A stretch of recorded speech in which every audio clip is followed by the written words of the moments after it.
So I think the significance of this moment is the fact that it is really an organic response to inequality that we've seen in society. And I think that it is a recognition of the many forms of discrimination. That's what feminism is. That's who we are.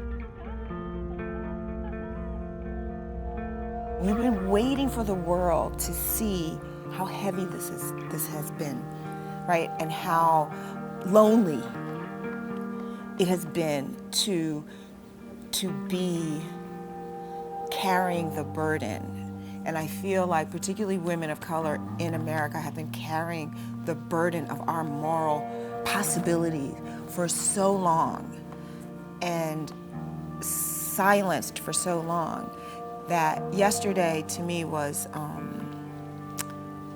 it was healing. Because we have to share this burden. And it was shared.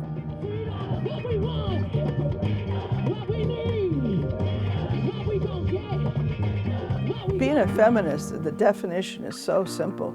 It's a man or a woman, boy or girl, who believes in equal political, social, economic equality between the sexes. That's it. Honestly, I think for me, becoming a feminist was kind of in the air I breathed. When I was a kid, my family lived in Connecticut. It was the 60s, and the women's movement was really just getting huge. So I sort of absorbed all of this when I was in high school. So where we are right now is that as a white woman, I really do think that my mission going forward will be to engage white voters.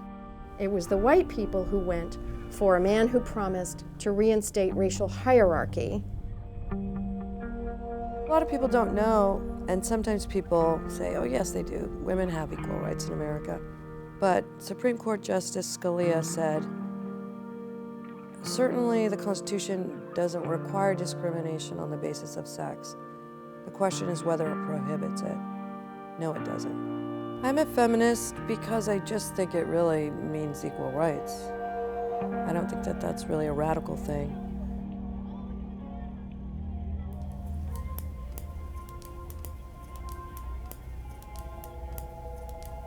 Pussy Hat Project came about also after, I believe it was like 2 or 3 days before the election. A video was leaked about Donald Trump on Access Hollywood saying that he likes to grab women by the pussy and that you would be able to do anything with them.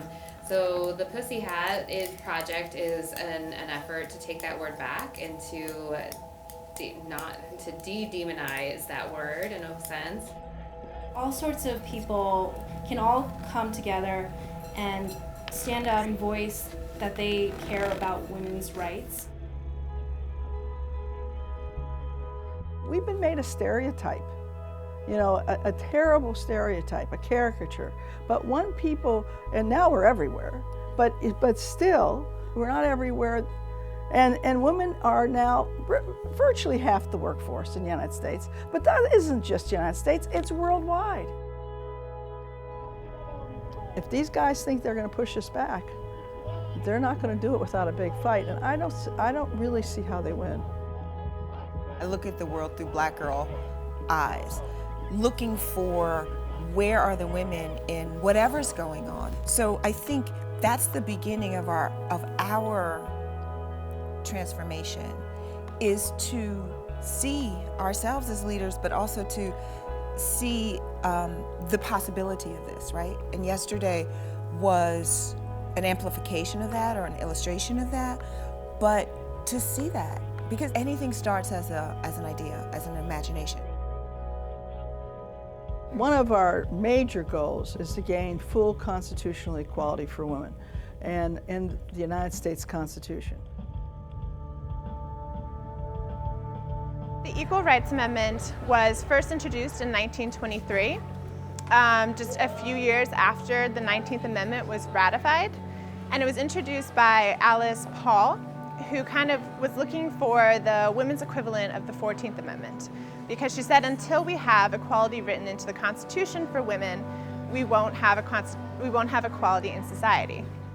The Equal Rights Amendment had a 7-year time limit put on it, and as that 7-year time limit approached, there were 35 of the 38 states needed to ratify the amendment, and the amendment did not pass. I think the next steps after this march is going to have to be continuing this momentum, but making it into really organized action. A lot of people who are coming in are going to be looking for leadership. They're going to be looking for people to help direct them into what the best action is. This march is a reaction to saying we aren't going to move away from progress. We're going to be as progressive as we want to be, and we're going to continue this movement. The women's movement now is global.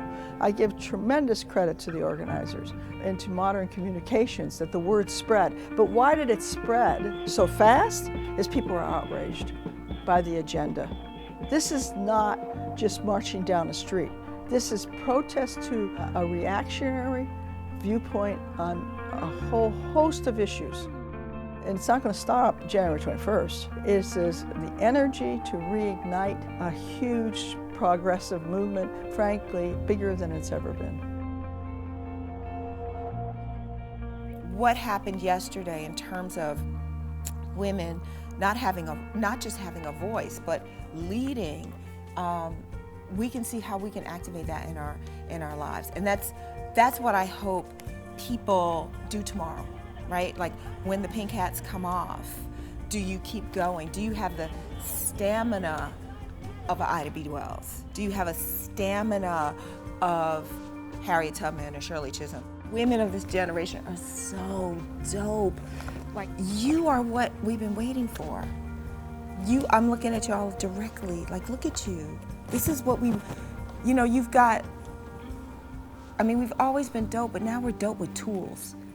Like with this fucking 360 camera and phones and ways to talk to each other that are not controlled by anyone. Like we can communicate, and that's what yesterday looked like. Like what happens when you take away the walls that have kept women out?